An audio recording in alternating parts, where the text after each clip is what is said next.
Isang maikling desperadong paghinga.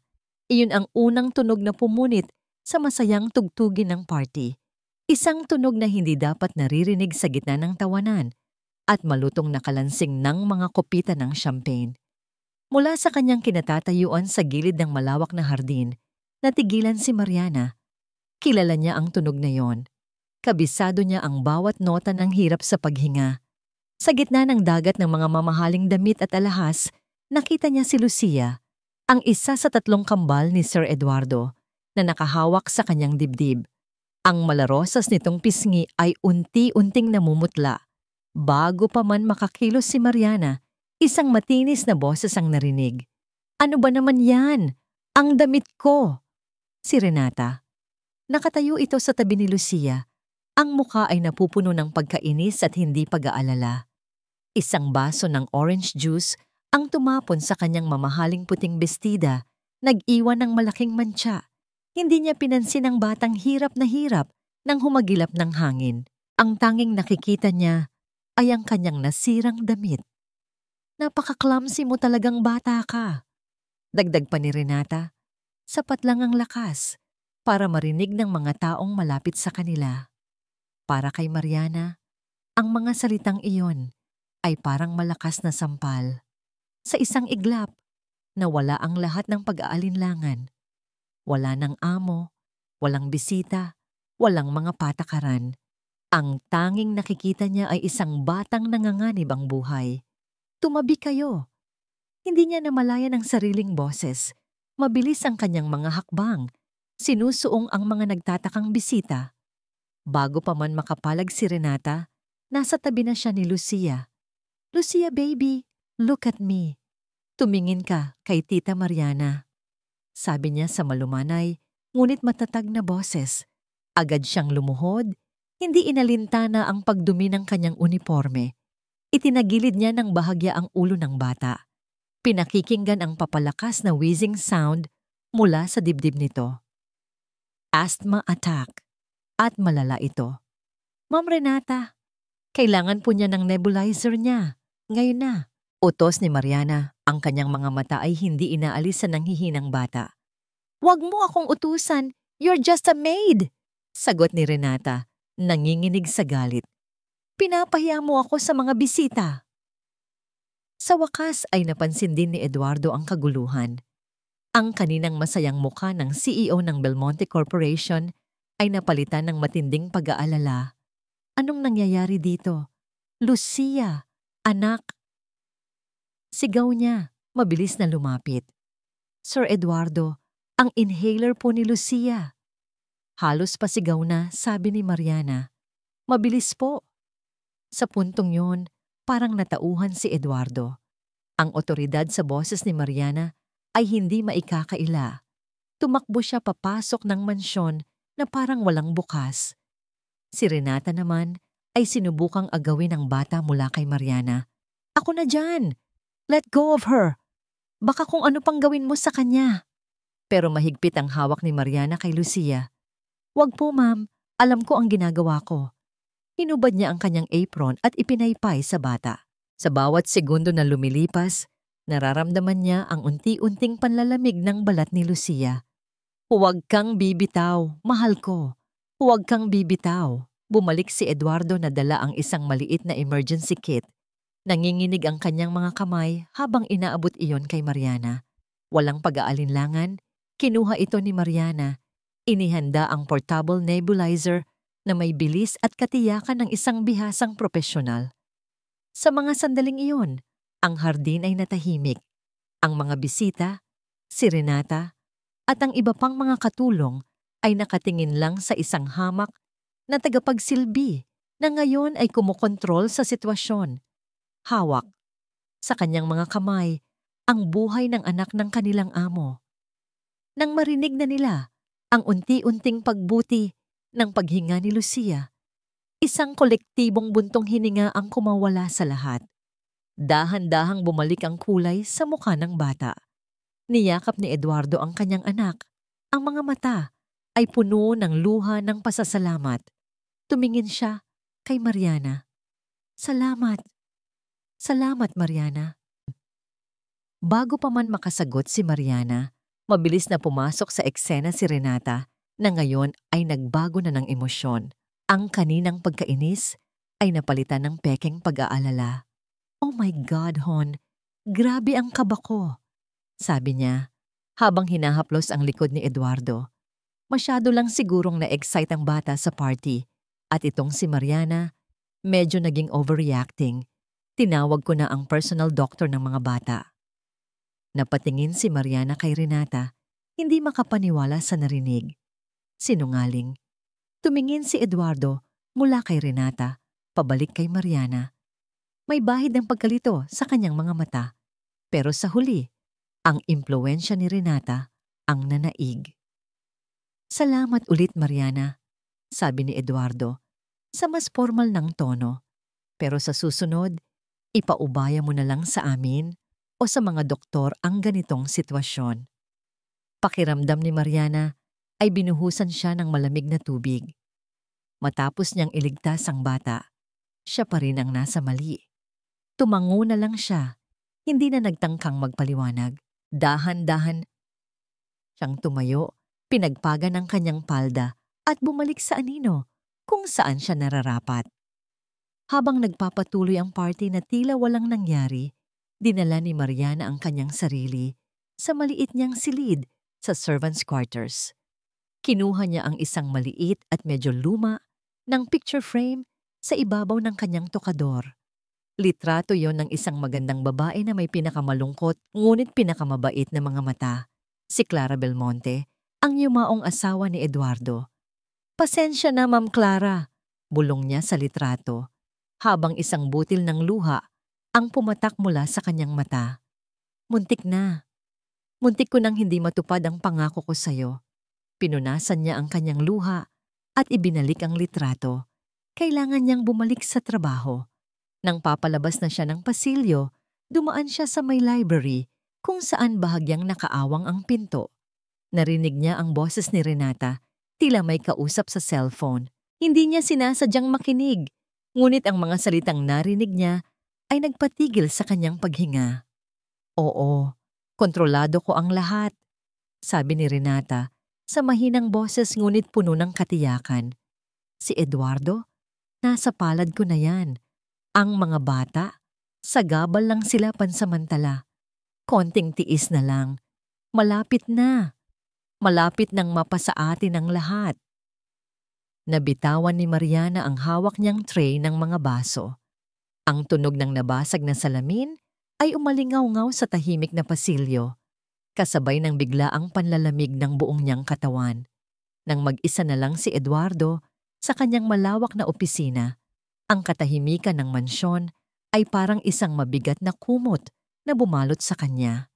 Tapos na ang party, umalis na ang mga bisita, ngunit ang mga nangyari kanina ay paulit-ulit na naglalaro sa kanyang isipan. Ang hirap na paghinga ni Lucia, ang takot sa kanyang mga mata, at ang kalmadong mukha ni Mariana, ang kanyang mga kamay na mabilis at siguradong kumikilos. Napapikit siya ng mariin. Nagpapasalamat siya, oo, pero may bahagi sa kanya na nagagalit. Nagagalit siya sa sarili niya dahil hindi niya alam ang gagawin. Nagagalit siya dahil isang katulong ang unang rumesponde kaysa sa kanya o kay Renata. Kinuha niya ang isang litrato sa ibabaw ng kanyang mesa. Si Clara, ang kanyang yumaong asawa. Ang ngiti nito sa litrato ay tila nangungusap. Tila hinuhusgahan siya. "Ano ba ang dapat kong gawin, Clara?" Bulong niya sa hangin. Sinusubukan kong buuin ulit ang pamilyang ito para sa mga bata." Ang bigat ng konsensya ay dumagan sa kanyang dibdib. Naging abala ba siya masyado sa kumpanya? Naging mas mahalaga ba ang mga board meetings kaysa sa mga huling buwan mo, Clara? Ang mga tanong na yon ang dahilan kung bakit niya pinapasok si Renata sa buhay nila. Kailangan niya ng tulong. Kailangan niya ng isang ina para sa kanyang mga anak. Isang mahinang katok sa pinto ang pumutol sa kanyang pag-iisip.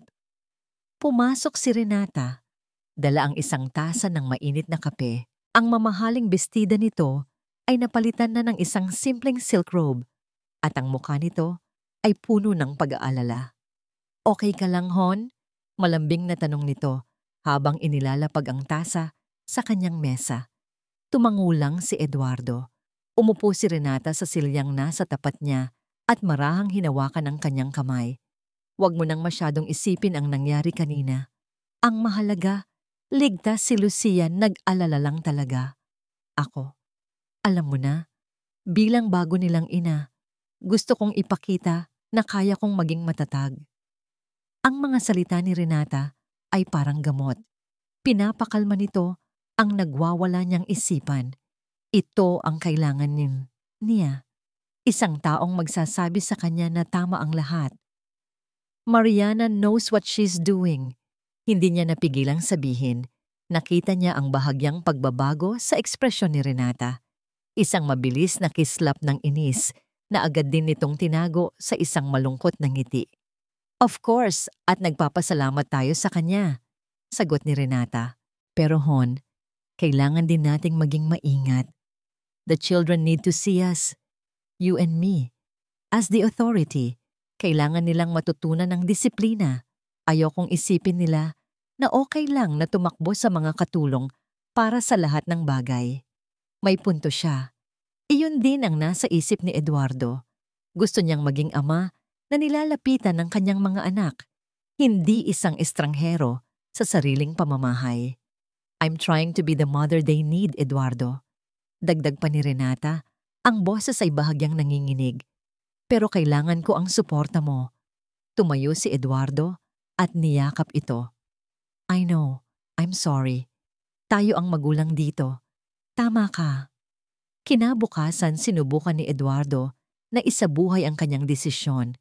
Imbes na dumiretso sa opisina, nagpaiwan siya para samahan ang mga anak sa almusal. "Mga anak, gusto niyo bang basahan ko kayo ng kwento mamaya?" Alok niya. Hawak ang isang libro. Nagkatinginan lang ang tatlong bata. Walang nagsalita. "Sige na," pilit niya. "It's a story about a dragon." Si Marco, ang pinakamaliit, ang unang bumasag sa katahimikan. "Si Tita Mariana po, siya po ang laging nagbabasa sa amin." Para siyang sinaksak sa puso. Ngumiti siya ng pilit. "Ako muna ngayon, your papa." Sinubukan niyang magbasa, pero ramdam niya ang pagitan sa kanila. Ang kanilang mga mata ay wala sa kanya. Tila may hinahanap ang mga ito sa may pintuan ng kusina. Hinahanap nila si Mariana. Pagkatapos ng ilang pahina, isa-isa na silang nag-alisan sa mesa. Naiwan siya niyang mag-isa, hawak ang libro ng pambatang kwento. Pakiramdam niya, siya ang pinakamakapangyarihang CEO sa buong bansa. Pero sa sarili niyang bahay, hindi niya makuha ang atensyon ng sarili niyang mga anak. Nang hapon na yon, habang pababa siya ng hagdan, narinig niya ang boses ni Mariana mula sa playroom. Sumilip siya sa bahagyang nakaawang na pinto. Nakita niya si Mariana na matiyagang nakaupo sa tabi ni Mateo, ang pinakamakulit sa tatlo. Tinuturuan niya itong isulat ang pangalan nito. "Ganito, Mateo." Narinig niyang sabi ni Mariana. Ate. Oh, ayan. Ang galing-galing mo naman." Isang malaking malaking ngiti ang gumuhit sa mukha ni Mateo. Isang nangiting bihirang-bihira niyang makita. Ang eksenang yon, ang simpleng koneksyon, ang pasensya, ang tunay na pagmamahal, ay isang bagay na hindi pa niya nakikita mula kay Renata. Hindi niya namalayang nakatayo na pala sa likuran niya si Renata. "Hon, napapansin mo ba?" Bulong nito sa kanya. Ang boses ay puno ng pahiwatig. Napalingon siya. "Ang alin?" "Si Mariana," sabi ni Renata. Ang mga mata ay nakatutok din sa loob ng playroom. Masyado na niyang kinukuha ang loob ng mga bata. Hindi kaya may sarili siyang motibo? Baka iniisip niyang dahil malapit siya sa mga bata, makakakuha siya ng mas malaking pabor mula sa'yo. Kumunot ang noo ni Eduardo. Hindi iyon sumagi sa isip niya. Hindi ko alam kung dapat pa ba natin siyang pagkatiwalaan ng lubusan sa mga bata. Patuloy ni Renata, ang bawat salita ay maingat na pinipili. Baka kailangan na nating maghanap ng bago, isang mas propesyonal, para na rin sa kapakanan ng mga bata. Ang mungkahi ni Renata ay parang isang laso na dahan-dahang kumakalat sa isipan ni Eduardo. Pinapatay ang anumang pagdududa na nagsisimula ng mabuo laban sa kanya.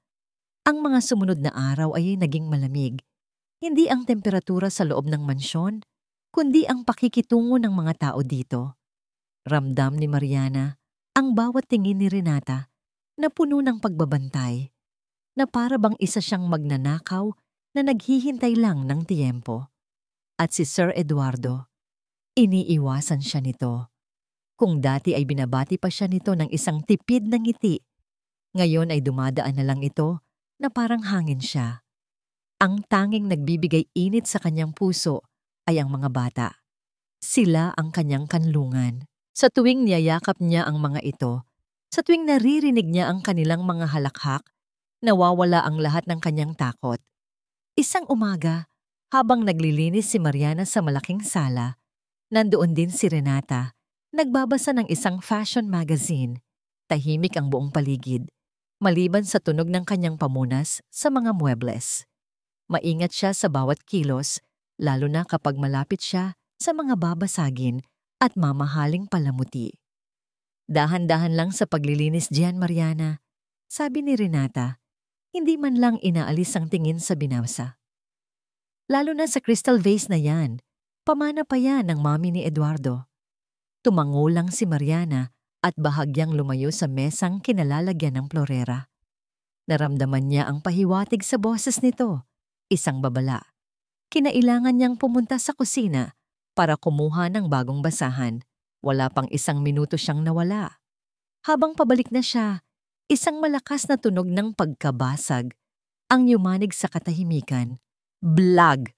Naniga si Mariana sa kanyang kinatatayuan. Ang puso niya ay nagsimulang kumabog ng napakabilis. Dahan-dahan siyang naglakad pabalik sa sala at ang nakita niya ay nagpatigil sa kanyang paghinga. Sa sahig, basag at pira-piraso, ay ang mamahaling crystal vase. At sa tabi nito, nakatayo si Renata. Ang mga kamay ay nakatakip sa bibig. Ang mga mata ay nanlalaki sa kunwaring pagkagulat. "Anong ginawa mo?" Sigaw ni Renata, itinuturo ang basag na florera. "Wala po. Kararating ko lang po." Nauutal na sagot ni Mariana. "Sinungaling! Ikaw lang ang nandito. Ikaw ang naglilinis."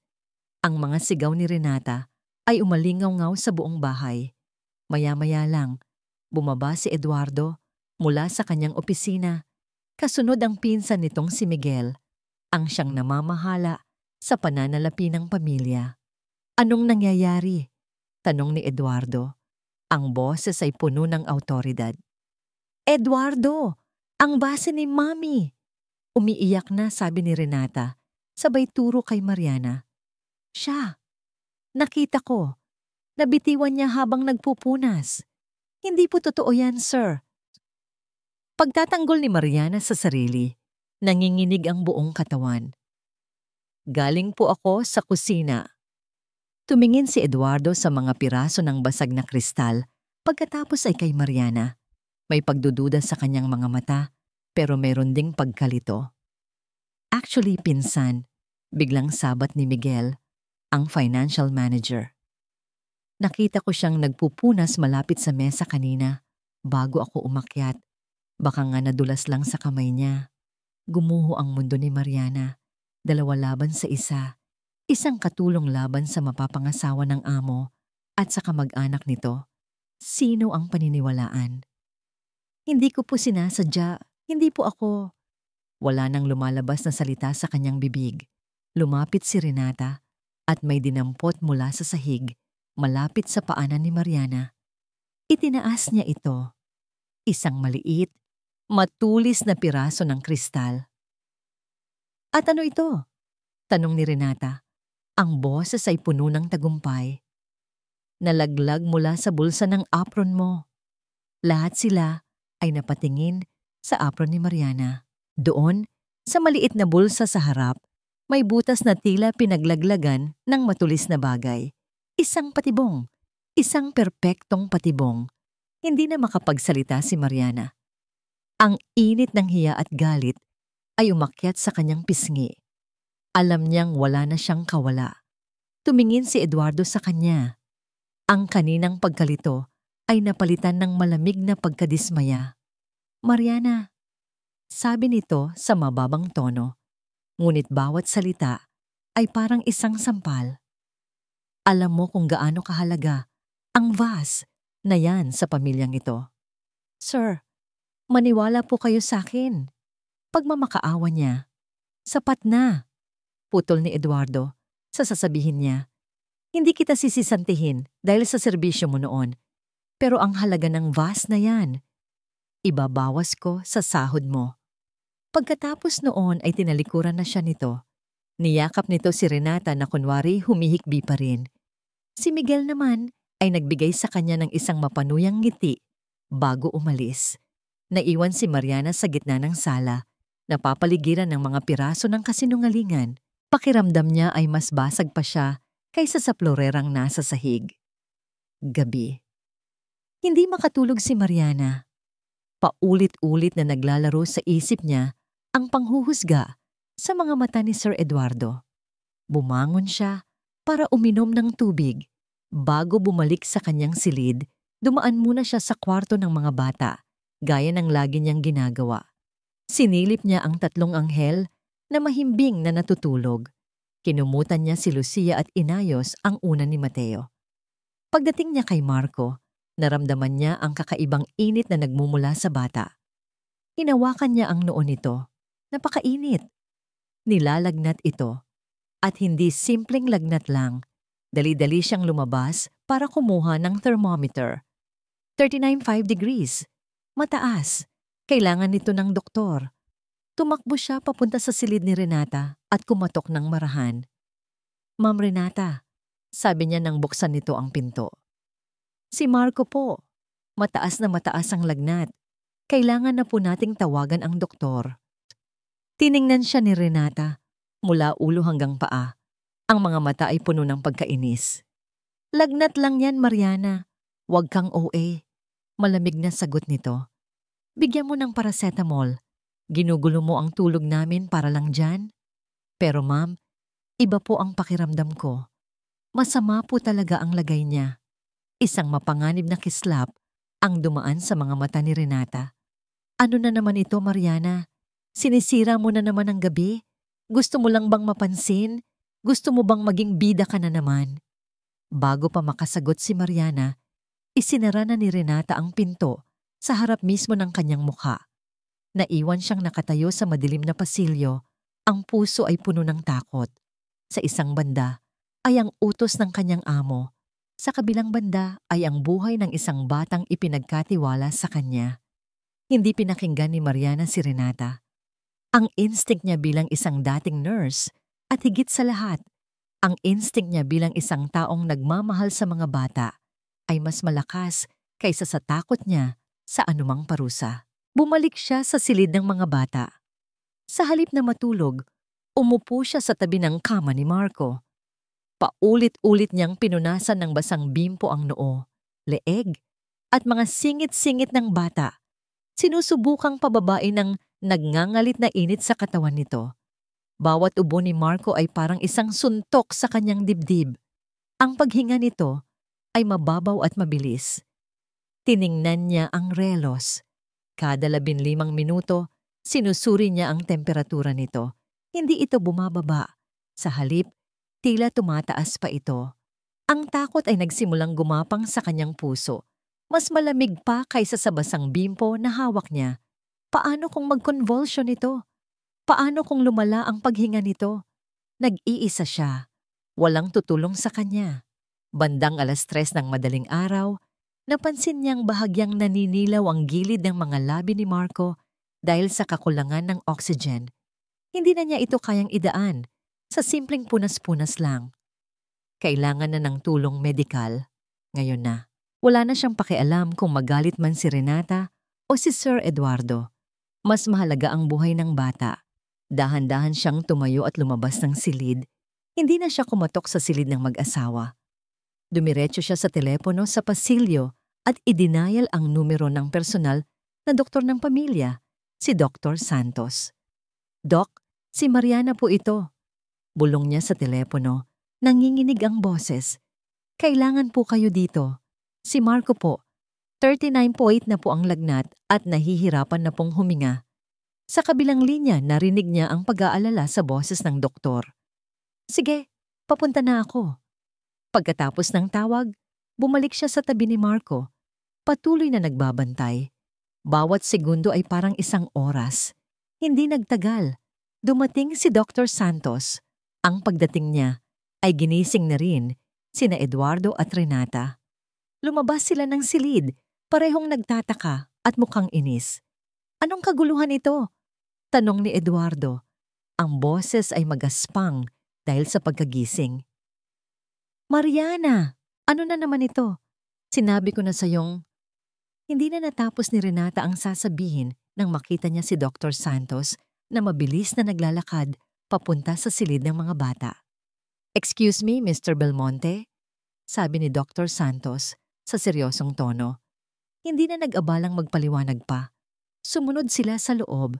Naabutan nilang sinusuri na ng doktor si Marco gamit ang kanyang stethoscope. Ang mukha ng doktor ay puno ng konsentrasyon at pag-aalala. "Early stages of pneumonia," sabi ni Dr. Santos habang naglalagay ng gamot sa isang hiringgilya. "Mabuti na lang at tumawag ka agad, Mariana. Kung hinayaan niyo pa itong tumagal hanggang umaga, baka sa ospital na ang bagsak natin." Ang mga salitang yon ay parang isang malakas na sampal kay Eduardo. Tumingin siya kay Renata, na ngayon ay namumutla. "Pneumonia?" gulat na tanong ni Eduardo. Tumingin siya kay Renata. Ang kanyang mga mata ay nag-aapoy sa galit sa unang pagkakataon. "Sinabi mo sa akin na simpleng lagnat lang ito.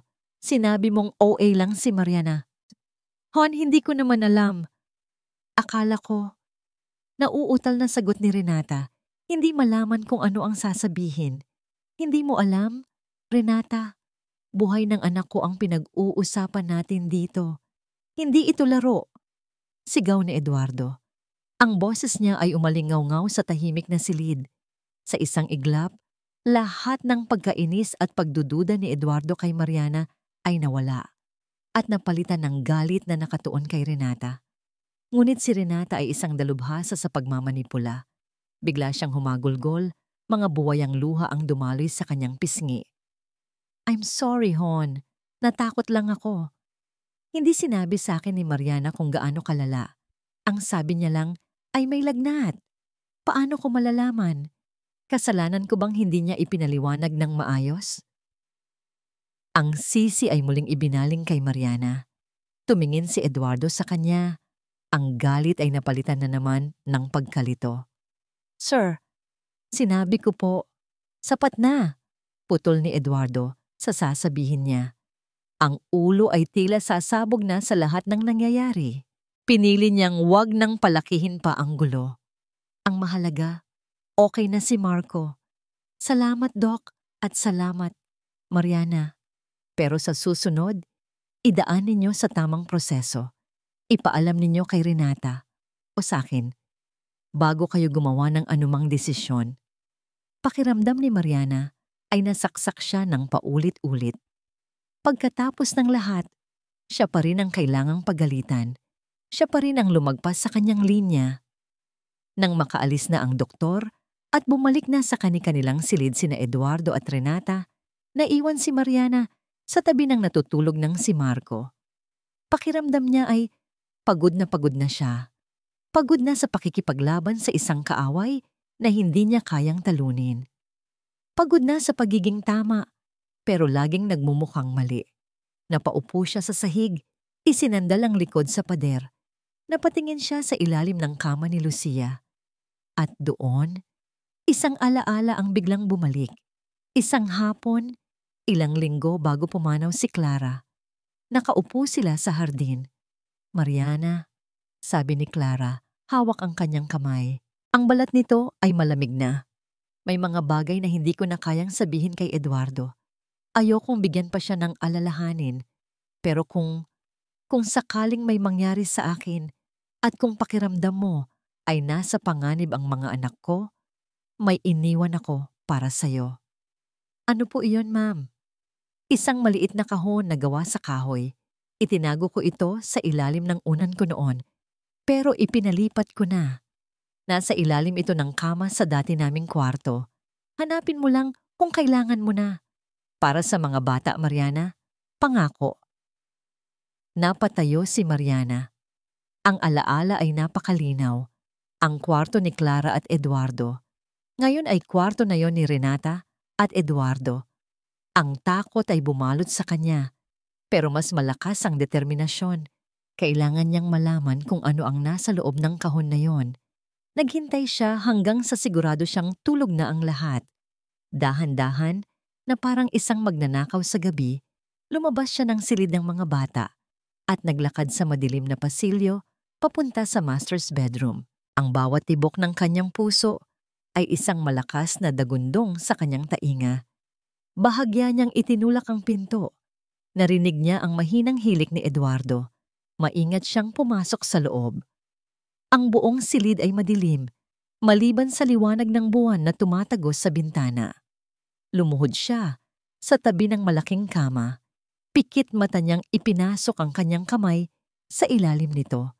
Kinapa niya ang malamig na sahig. Alikabok, isang pares ng tsinelas, at pagkatapos, ang daliri niya ay sumayad sa isang bagay na makinis at matigas. Kahoy. Hinila niya ito palabas ng buong ingat. Isa itong maliit, simpleng kahon. Hawak ang kahon. Mabilis, ngunit walang ingay siyang umatras palabas ng silid. Isinara niya ang pinto nang walang kaluskos. Bumalik siya sa kanyang silid. Ang puso ay halos lumabas na sa kanyang dibdib. Isinara niya ang pinto at isinandal ang sarili dito. Tinitigan niya ang kahon na hawak niya. Ito na ba ang sagot? Ito na ba ang magliligtas sa kanila? Sa loob ng kanyang maliit at tahimik na silid, tinitigan ni Mariana ang kahon na gawa sa kahoy ng nara. Simple lang ito. Walang disenyong magarbo. Ngunit ramdam niya ang bigat ng lihim na itinatago nito. Nanginginig ang kanyang mga kamay habang dahan-dahan niyang itinaas ang takip. Isang mahinang langit-ngit ang tanging tunog na bumasag sa katahimikan. Sa loob, may isang nakatuping papel na medyo naninilaw na at isang maliit na microcassette recorder. Isang bagay na tila galing pa sa nakaraang dekada.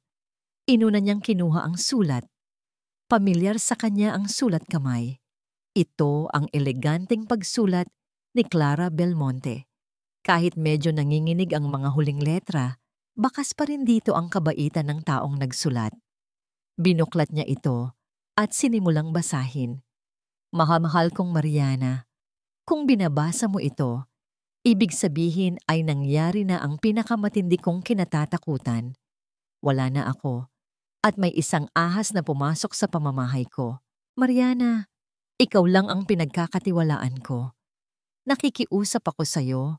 Huwag kang magtitiwala kay Renata. Napahawak si Mariana sa kanyang bibig. Siya ang tinuturing kong matalik na kaibigan. Pero sa mga huling araw ko, may nakikita ako sa kanyang mga mata. Isang bagay na malamig. Isang bagay na mapag-antay. Pakiramdam ko, hinihintay niya lang akong mawala. Pakiramdam ko, matagal na niyang pinaplano ang lahat. Hindi ko na ito masabi kay Eduardo. Masyado na siyang nag-aalala at ayokong dagdagan pa. Pero may iniwan ako sa'yo. Isang patunay. Pakinggan mo. Mariana, ang huli kong habilin, ipaglaban mo ang mga anak ko. Protektahan mo sila para sa akin. Huwag mong hayaang mapunta sila sa mga kamay ng isang halimaw na nagbabalat kayong anghel. Nagmamahal, Clara. Ang mga luha ay sunod-sunod na pumatak mula sa mga mata ni Mariana. Luha para sa kaibigan niyang nawala at luha ng galit para sa isang taong sinamantala ang kahinaan nito. Nanginginig niyang kinuha ang maliit na recorder. Ilang segundo siyang nag-atubili bago pinindot ang play button. Sa una, isang mahinang his lang ang maririnig. Pagkatapos, dalawang boses ang umalingaw-ngaw. Ang una ay mahina, ngunit malinaw. Boses ni Clara. Salamat sa pagdalaw mo ulit, Renata. You're a true friend. Sumunod ang boses ni Renata, puno ng pekeng awa. Ano ka ba? Anything for you. Basta magpagaling ka, ha? May narinig si Maria ng tunog ng pagsara ng pinto. Siguro ay lumabas ang isang nurse. Pagkatapos ng ilang segundong katahimikan, ang boses ni Renata ay muling narinig. Pero ngayon, iba na. Wala na ang lambing. Ang naririnig na lang ay ang lamig ng bakal at ang kasakiman. May nagbago kay Mariana at alam iyon ni Renata. Hindi niya ito matukoy ng eksakto. Hindi ito sa pananalita o sa kilos. Sa katunayan, mas naging tahimik pa nga ang katulong. Mas naging maingat. Pero sa mga mata nito, mayroon siyang nakikitang apoy na dati wala roon. Isang klase ng determinasyon na nagbibigay sa kanya ng hindi maipaliwanag na kaba. Ang insidente sa lagnat ni Marco ay isang malaking pagkakamali. Nakita niya ang galit sa mga mata ni Eduardo ng umagang yon. Kahit na paniwala niya itong muli, isang lamat ang naiwan sa perpekto niyang imahe. At ang lamat na iyon ay may pangalan, Mariana. Hindi na ito pwede. Bulong ni Renata sa sarili habang pinapanood niya mula sa bintana ng kanyang silid si Mariana na nakikipaglaro sa kambal sa hardin. Ang tawa ng mga bata ay parang mga karayom na tumutusok sa kanyang tainga. Dapat ay siya ang kasama ng mga yon. Dapat ay sa kanya ang mga ngiting iyon. Kinahapunan, palihim siyang nakipagkita sa pinsan ni Eduardo na si Miguel sa isang maliit at madilim na coffee shop sa labas ng kanilang subdibisyon. Ano na naman ito, Renata? Bakit kailangan nating magkita dito? Naiinip na tanong ni Miguel. Huwag kang mag-alala. Hindi kita hahawakan. Sarkastikong sagot ni Renata. Kailangan nating tapusin na si Mariana. Ngayon na. Bumuntong hininga si Miguel. Relax ka lang. Napatunayan na nating hindi siya mapagkakatiwalaan dahil sa base. Ano pa bang gusto mo? Hindi sapat yun. Giit ni Renata. Ang boses ay naging matalas. Nakikita ko sa mga mata niya, Miguel. May alam siya o may binabalak siya. At hindi ako papayag na sirain niya ang lahat ng pinaghirapan ko. Tinitigan siya ni Miguel, tila sinusuri kung nababaliw na ba siya. Ano bang plano mo? Isang ngangisi ang sumilay sa mga labi ni Renata. Isang bagay na hindi na niya matatakasan. Isang bagay na kahit si Eduardo, hindi na siya kayang ipagtanggol. Pagnanakaw. Kumunot ang noo ni Miguel. Pagnanakaw? Hindi lang basta pagnanakaw. Pagpapatuloy ni Renata, ang mga mata ay nag-aapoy sa kasamaan. Ang diamond necklace na regalo sa akin ni Eduardo. At pera. Malaking halaga ng pera mula sa personal safe niya sa library. Napaatras si Miguel. Delikado yan, Renata. Walang paano kung putol ni Renata. Ikaw ang may access sa mga security codes. Ikaw ang magbibigay sa akin ng kombinasyon. Ako ang kukuha. At ako ang maglalagay sa mga gamit niya. Isang perpektong krimen. Nakita niya ang pag-aalinlangan sa mukha ni Miguel, kaya idinagdag niya ang pamatay na pangako. Kapag nawala na ang katulong na, yan at tuluyan ng naging akin ang lahat, doblehin ko ang share mo. Isipin mo, Miguel, buhay na hindi mo na kailangang maging alalay ng pinsan mo. Ang kasakiman sa mga mata ni Miguel ay nanaig sa kanyang pag-iingat. Dahan-dahan itong tumango. Sige, i-text ko sa'yo ang code mamaya. Pagbalik sa mansyon, sinalubong ni Renata ang eksenang pinakakinasusuklaman niya. Nakaupo si Mariana sa sahig habang ang tatlong bata ay nakapalibot sa kanya, masayang nakikinig sa isang kwento. Si Mariana ang sentro ng kanilang munting mundo. Mula sa kanyang kinatatayuan sa itaas ng hagdan, tinitigan niya ito ng may matinding galit. Hindi ka mananalo sa akin. Hamak na katulong, bulong niya sa kanyang isipan. Akin ang pamilyang ito. Akin ang yaman na ito. At aalisin ko ang sino mang hahadlang sa akin. Kinabukasan, gumawa siya ng isang napakatalinong hakbang. Tinawagan niya ang security company na laging kinukuha ng mga Belmonte. Hello? Yes, this is Renata, Mr. Belmonte's fiancé. Sabi niya sa pinakamatamis niyang boses. Gusto ko sanang mag-request ng additional CCTVs para sa second floor hallway. You know, for added security for the children. Yes, I think 3 additional cameras would be enough. Pero you know what? Huwag na nating lagyan yung part na malapit sa servants' quarters. Baka isipin pa nila na hindi natin sila pinagkakatiwalaan. Yes, just the main hallway. Thank you. Ibinaba niya ang telepono. Isang ngiti ng tagumpay ang nasa kanyang mga labi. Nag-iwan siya ng isang perpektong blind spot. Isang daan ang hindi makikita ng kamera papunta sa silid ni Mariana. Kinagabihan, ang buong bahay ay balot na sa katahimikan. Suot ang itim na damit at maingat na humahakbang para hindi makalikha ng ingay. Naglakad si Renata sa madilim na pasilyo. Sa isang kamay, hawak niya ang kumikinang na diamond necklace. Sa kabila, isang makapal na sobre na puno ng pera. Kinabukasan ang araw ay sumikat na parang walang nagbabadyang unos. Ngunit sa loob ng Belmonte Mansion, ang katahimikan ay mabigat at puno ng tensyon. Ang lahat ay nagsimula sa isang sigaw, isang matinis, puno ng pagkataranta na sigaw mula sa silid ni Renata. Magnanakaw! May magnanakaw! Mabilis na umakyat si Eduardo. Ang puso ay kumakabog. Naabutan niya si Renata na umiiyak sa tabi ng kanyang jewelry box na nakabukas at walang laman. Hon, anong nangyari? Ang kwintas! Ang kwintas na bigay mo! Nawawala! Humahagulgol na, sabi ni Renata. Sinuri ko rin ang safe mo sa library. Pati ang emergency cash mo, wala na rin. Kasunod ni Eduardo ay si Miguel. Ang mukha ay nagpapakita ng tamang timpla ng gulat at pag-aalala. Imposible! Walang ibang nakakaalam ng code, kundi ako at ikaw, pinsan. Ang mga katulong ay nagtipon sa may pintuan, nagbubulungan. Sa gitna nila, nakatayo si Mariana. Ang mukha ay blangko, ngunit ang dibdib ay tila sasabog sa kaba. Alam niya kung ano ito. Alam niyang ito na ang kasunod na kabanata ng masamang plano ni Renata. Walang nakapasok na tagalabas kagabi. Ang security ay mahigpit, sabi ni Eduardo. Ang boses ay naging matigas. Kung ganoon, nasa loob lang ng bahay na ito ang kumuha. Ang kanyang mga mata ay isa-isang sinuri ang mga katulong at pinakamatagal na tumigil kay Mariana. I-check ang security footage. Utos niya kay Miguel. Pumunta silang lahat sa security room.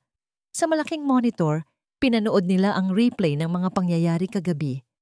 Ang pasilyo sa ikalawang palapag ay tahimik. Walang sino man ang lumabas o pumasok sa mga silid, pero may isang crucial na sandali. Sandali, i-pause mo dyan, sabi ni Renata. Itinuturo ang screen. Sa monitor, nakita nila si Mariana na lumabas mula sa kusina. Bandang hating gabi, may dalang isang basong tubig. Naglakad siya paakyat ng hagdan. Ngunit bago siya tuluyang makarating sa itaas, lumiko siya sa pasilyo na papunta sa library. Isang lugar na hindi nasakop ng bagong kabit na kamera.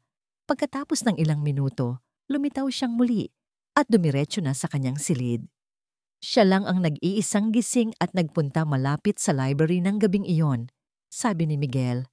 Ang tono ay nagpapahiwatig ng konklusyon. Hindi po, uminom lang po ako ng tubig at sinilip ko po ang mga bata. Depensa ni Mariana, ang boses ay nanginginig na. Pero bakit ka dumaan malapit sa library? Tanong ni Eduardo.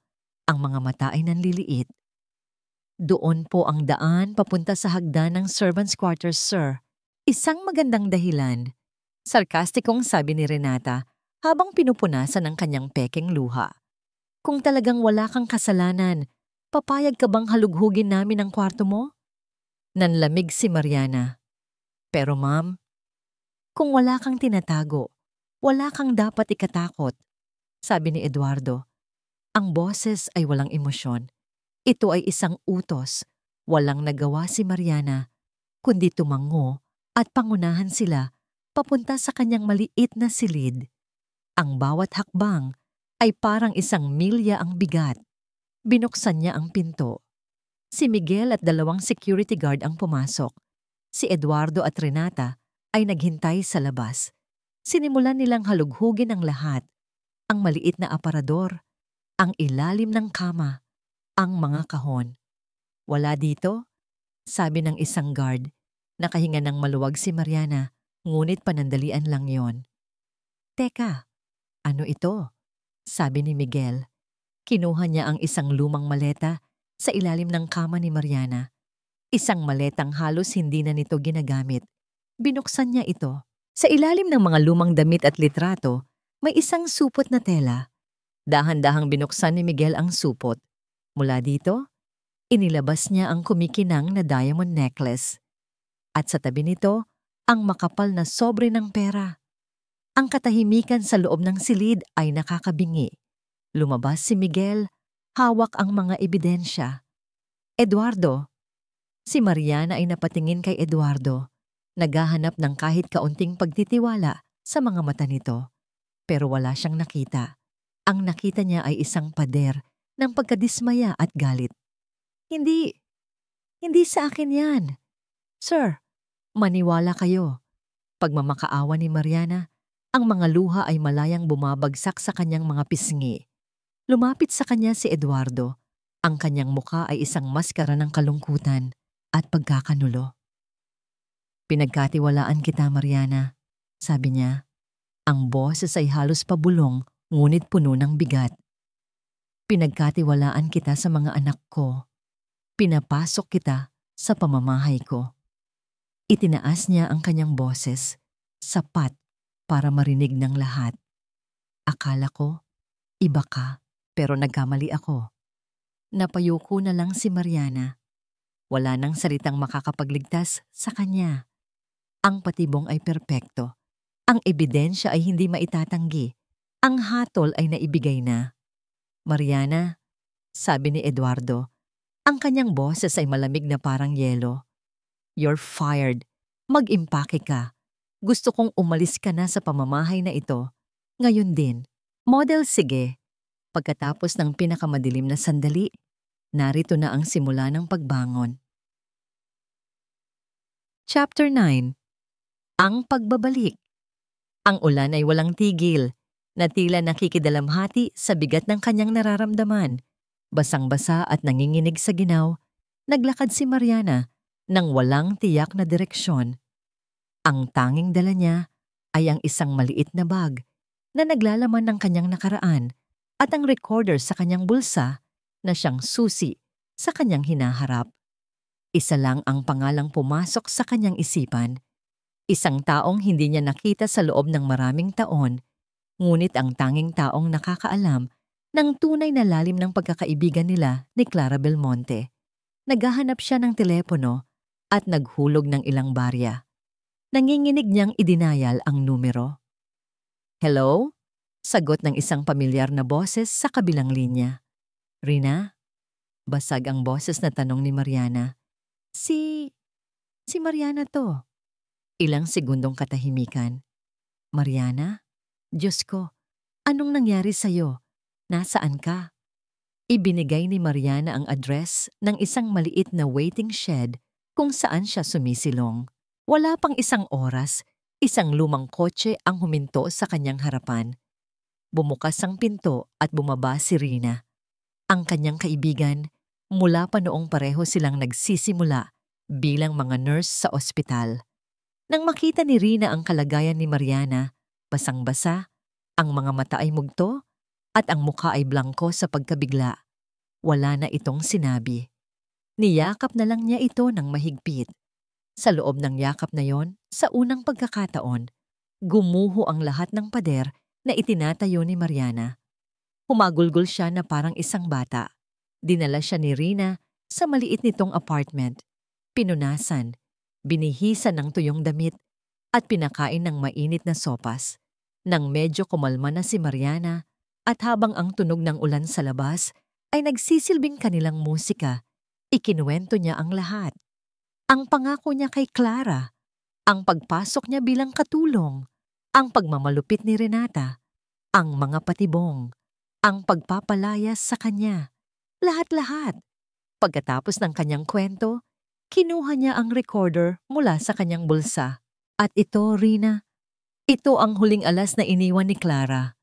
Pinindot niya ang play. Sa maliit na apartment na yon, umalingaw-ngaw ang boses ni Renata, puno ng kasakiman at pananabik sa kamatayan ng kanyang kaibigan. Napatakip si Rina sa kanyang bibig. Ang mga mata ay nanlalaki sa gulat at galit. Walang hiya siya. Hayop siya. Kailangan kong bumalik, Rina, sabi ni Mariana. Ang boses ay hindi na nanginginig. Ito ay matatag na. Kailangan kong iligtas ang mga bata. Kailangan kong tuparin ang pangako ko. Pero paano? Tanong ni Rina. Pinalayas ka na. Isa ka nang magnanakaw sa mata nila. Paano ka papapasukin ulit? Tumingin si Mariana sa labas ng bintana. Ang ulan ay tumila na at ang araw ay nagsisimula ng sumilip sa likod ng mga ulap. Isang ideya ang nabubuo sa kanyang isipan. Isang ideya na mapanganib, ngunit ito lang ang tanging paraan. Hindi ako babalik bilang Mariana na katulong, sabi niya. Babalik ako sa paraang hindi niya inaasahan. Babalik ako sa lugar kung saan naroon ang lahat. Kung saan naroon ang matataas na tao, ang mga kaibigan ni Eduardo, ang buong alta sosyedad. Tumingin siya kay Rina. Kailan ang official engagement party nila? Nabasa ko sa dyaryo. Sa Sabado. Sagot ni Rina. Sa Belmonte Gardens, ang pinakamalaking social event ng taon. Tumango si Mariana. Kung gusto kong ibagsak ang isang reyna, kailangan kong gawin ito sa harap ng buong kaharian niya. Paano ka makakapasok? Hindi ko alam, pero kailangan kong makapasok, sabi ni Mariana. Bigla siyang may naalala. Ang catering service, si Aling Nena, tita siya ng dati nating kasamahan sa ospital. Sila ang laging kinukuha ng mga Belmonte para sa mga malalaking party. Baka pwede akong makiusap na maging extra server para sa gabing iyon. Kinabukasan pinuntahan nila ni Rina si Aling Nena. Sa una, nag-alangan ito. Kilala ang pangalan ni Mariana. Ang chismis ay mabilis kumalat. Ngunit nang marinig nila ang buong kwento, at lalo na nang marinig nila ang laman ng recorder, ang pag-aalinlangan sa mga mata ni Aling Nena ay napalitan ng determinasyon. Ang walang puso niyang bruha, sabi ni Aling Nena. Sige anak, tutulungan kita. Isasama kita sa listahan ng mga waiter, pero kailangan mong mag-ingat. Isang maling galaw mo lang, tapos ang lahat. Ang mga sumunod na araw ay ginugol ni Mariana sa paghahanda. Hindi lang sa pisikal, kundi pati sa mental at emosyonal. Tinitingnan niya ang kanyang refleksyon sa salamin. Wala na roon ang anino ng isang takot na katulong. Ang babaeng nakatingin pabalik sa kanya ay may mga matang puno ng layunin. Isang sundalo na papasok sa isang gear. Isang ina na babawiin ang kanyang mga anak. Dumating ang gabi ng Sabado. Nakatayo si Mariana sa harap ng isang salamin sa staff locker room ng Belmonte Gardens. Suot niya ang itim at puting uniforme ng catering service. Ang kanyang buhok ay nakatali sa isang masinop na bun. Sa panlabas, isa lang siya sa daan-daang staff na magsisilbi sa gabing iyon. Ngunit sa ilalim ng kanyang uniforme, sa isang maliit na bulsang itinahi ni Rina, nakatago ang microcassette recorder, ang kanyang sandata. Handa ka na? Tanong ni Rina, na nagpanggap ding extra staff para samahan siya. Huminga ng malalim si Mariana, para kay Clara, para sa mga bata. Hawak ang isang tray ng mga champagne, sabay silang lumabas. Ang mga ilaw, ang musika, ang halakhakan ng mga mayayaman, lahat ay pamilyar. Ngunit sa pagkakataong ito, hindi siya anino sa gilid. Isa siyang multo mula sa nakaraan na nagbabalik para maningil. Ang mga mata niya ay naglakbay sa buong hardin, Hinahanap ang kanyang mga target. At doon, sa gitna ng lahat, nakita niya sila. Si Eduardo, gwapong-gwapo sa kanyang taksido. At sa tabi nito, si Renata, nagniningning na parang isang diamante sa kanyang mamahaling gown, ang reyna ng gabi. Dahan-dahan, naglakad si Mariana papalapit. Ang bawat hakbang ay matatag. Ang puso niya ay kumakabog hindi sa takot, kundi sa nalalapit na laban. Ang pagbabalik ay nagsimula na. Model, sige. Ito na ang pinakahihintay na paghaharap. Chapter 10. Ang katotohanan, nasa rurok na ng kasayahan ng gabi. Ang Belmonte Gardens ay nagliliwanag sa ilalim ng libu-libong ilaw na tila mga bituing bumaba mula sa langit. Ang hangin ay puno ng amoy ng mamahaling pabango at masasarap na pagkain. At ang malumanay na tugtugin ng isang string quartet ang nagsisilbing saliw sa tawanan at kwentuhan ng mga panauhin. Para kay Eduardo, ang gabing ito ay dapat na perpekto. Ito ang opisyal na pag-anunsyo ng kanyang kinabukasan, ang kanyang pag-move on. Ngunit sa likod ng kanyang mga ngiti, sa likod ng bawat pakikipagkamay, may isang pakiramdam na hindi siya mapakali. Sa tuwing titingin siya kay Renata, nakausap ang mga bisita ng may kumpiyansa at karisma, nakikita niya ang isang perpektong larawan. Ngunit nitong mga nakaraang araw, mula nang umalis si Mariana, ang mansyon ay naging isang malungkot na lugar. Ang mga bata ay naging tahimik. Ang kanilang mga tawa ay nawala. At kagabi, narinig niya si Lucia na umiiyak habang tinatawag ang pangalan ni Tita Mariana sa kanyang pagtulog. Papa, please. Siya po ang mami namin. Ang mga salita ni Mateo ay paulit-ulit na tumatatak sa kanyang isipan. Hon, are you okay? Bulong ni Renata sa kanya, sabay haplos sa kanyang braso. You seem distracted. I'm fine, pilit niyang ngiti. Just thinking about the speech. Dumating ang oras, inanyayahan ng MC si Eduardo at Renata na umakyat sa entablado. Ang lahat ng bisita ay tumahimik. Ang kanilang mga mukha ay nakatuon sa magkasintahan. Hawak ni Eduardo ang mikropono. Magandang gabi sa inyong lahat. Maraming salamat sa pagdalo sa gabing ito. Isang napaka-espesyal na gabi para sa amin ni Renata. Tumingin siya kay Renata nang ngumiti sa kanya ng buong tamis. Sa loob ng mahabang panahon, ang buhay ko ay binalot ng kadiliman. Ngunit dumating si Renata at ibinalik niya ang liwanag. Siya ang babaeng. Sa isang sulok, malapit sa sound system booth, si Mariana ay naghihintay. Ang kanyang puso ay dumadagundong sa kanyang dibdib. Si Rina ay nasa tabi niya. Ang mukha ay tensyonado. Ito na. Ngayon na.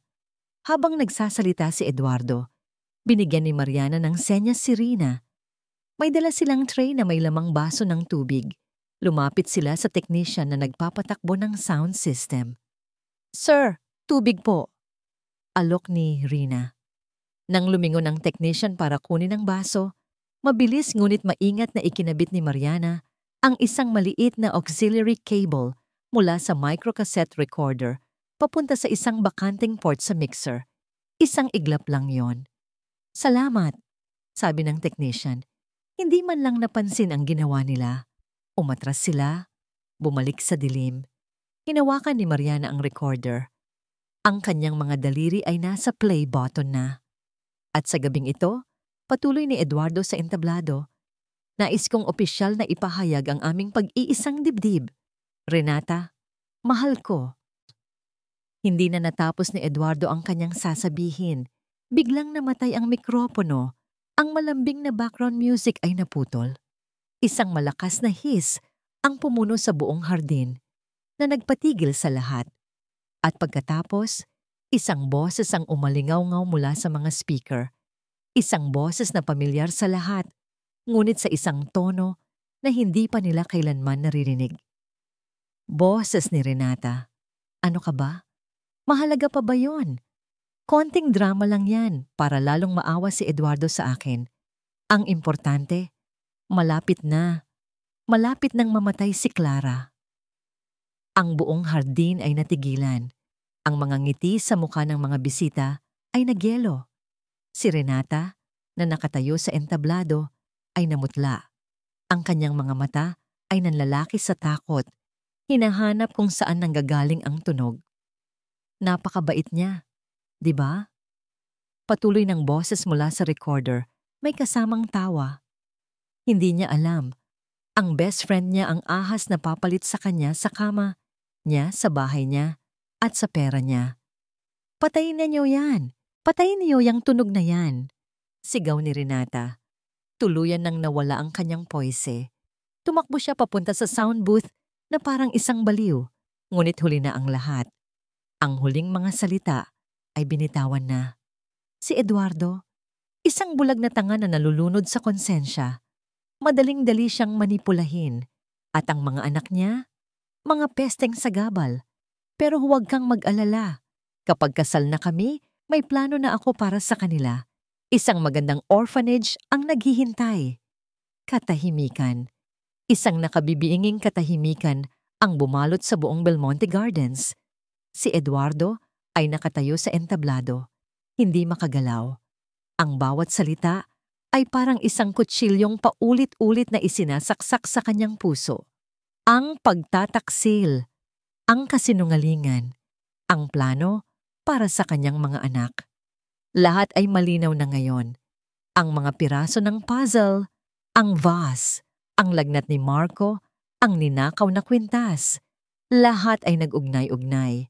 Sa gitna ng katahimikang yon, isang tao ang dahan-dahang lumabas mula sa anino. Si Mariana. Nakatayo siya roon. Suot ang kanyang simpleng uniforme, ngunit ang kanyang tindig ay puno ng dignidad. Ang kanyang mga mata ay nakatuon lamang sa isang tao. Kay Eduardo, nagtagpo ang kanilang mga mata. Sa mga mata ni Mariana, wala siyang nakitang panunumbat. Ang nakita niya ay sakit, katapatan, at isang pag-ibig para sa kanyang mga anak na hindi niya kailanman nakita kay Renata. Ang lahat ng pader na itinayo ni Eduardo sa kanyang puso ay gumuho. Ang boses ni Clara, ang iyak ng kanyang mga anak, ang katotohanan. Si Renata ay nagwawala na sa sound booth. Si Miguel naman ay palihim na sinusubukang tumakas, ngunit hinarang na siya ng mga security guard na inutusan ng isa sa mga tiyuhin ni Eduardo na narinig ang lahat. Bumaba si Eduardo mula sa entablado. Naglakad siya. Nilagpasan ang mga nagtatakang bisita. Nilagpasan ang lahat. Naglakad siya papalapit kay Mariana. Tumigil siya sa harap nito. Walang salitang namutawis sa kanyang mga labi. Pagkatapos, tumingin siya pabalik sa entablado kung saan si Renata ay hawak na ngayon ng mga gwardya. Ang kanyang boses, nang sa wakas ay lumabas, ay malamig at walang awa. Umalis ka sa pamamahay ko, sabi niya. Sapat na ang lakas para marinig ng lahat. Kayong dalawa. At siguraduhin niyong hindi ko na makikita ang pagmumukha ninyo kahit kailan. Nang mawala na ang mga pula at asul na ilaw ng nag-i-escorting security patrol, isang nakabibinging katahimikan ang naiwan sa Belmonte Gardens. Ang mga bisita ay unti-unti nang nag-alisan, nag-iiwan ng mga bulungan at nagtatakang tingin. Ang perpektong gabi ay naging isang perpektong eskandalo. Naiwan si Eduardo sa gitna ng mga nagkalat na mesa at upuan, sa gitna ng mga tirang pagkain at basag na pangarap. Tila isang hari na naiwan sa kanyang bumagsak na kaharian. Ang bigat ng katotohanan ay isang pisikal na bagay. Halos hindi niya makayang huminga. Paano siya naging ganito kabulag? Paano niya hinayaang lokohin siya ng ganito? At ang pinakamasakit sa lahat, paano niya nagawang saktan ang mga taong tunay na nagmamahal sa kanya? Ang kanyang mga anak. Si Mariana. Mula sa di kalayuan, pinapanood lang siya ni Mariana. Tapos na ang kanyang misyon. Naibigay na niya ang hustisya para kay Clara. Ngunit habang tinitingnan niya ang wasak na anyo ni Eduardo, wala siyang naramdamang tagumpay, kundi awa. Dahan-dahan siyang tumalikod. Oras na para umalis. Wala na siyang lugar dito. Mariana. Ang tawag ni Eduardo ay nagpatigil sa kanya. Lumingon siya. Naglalakad ito papalapit. Ang bawat hakbang ay mabigat. Tumigil ito sa harap niya. Ilang pulgada lang ang pagitan. Nakita niya sa mga mata nito ang isang bagyo ng emosyon, pagsisisi, sakit, iya. Wala akong masabi. Simula niya, ang boses ay paos. Walang salita ang sapat para sabihin kung gaano ako nagsisisi. Hindi umimik si Mariana. Hinayaan niya lang itong magsalita. Pinakinggan ko ang mga maling tao. Pinaniwalaan ko ang mga kasinungalingan dahil iyon ang pinakamadali. Naging duwag ako, Mariana. I'm sorry. Patawarin mo ako sa lahat ng ginawa ko sa'yo. Isang salita lang ang lumabas sa bibig ni Mariana. Ang mga bata. Tumango si Eduardo at isang luha ang pumatak mula sa kanyang mata. Alam ko, nabigo ako bilang ama sa kanila. POV, Mariana Romero. Makalipas ang isang linggo, muling tumapak si Mariana sa loob ng Belmonte Mansion. Ngunit sa pagkakataong ito, hindi bilang isang katulong na yumuyuko. Pumasok siya bilang isang bisita, isang kaibigan. Sinalubong siya ni Eduardo sa may pinto, hindi na suot ang kanyang CEO mask, kundi bilang isang ama na puno ng pasasalamat.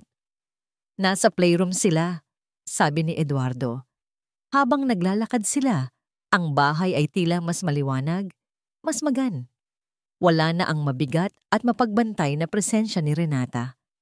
Nang marating nila ang pintuan ng playroom, huminto si Eduardo. Gusto ko, ikaw ang una nilang makita. Huminga ng malalim si Mariana at dahan-dahang binuksan ang pinto. Ang tatlong bata ay nakaupo sa sahig, matamlay na naglalaro. Nang marinig nila ang pagbukas ng pinto, sabay-sabay silang napalingon. Ilang segundo ng katahimikan. Pagkatapos, ang mga mata ni Lucia ay nanlaki.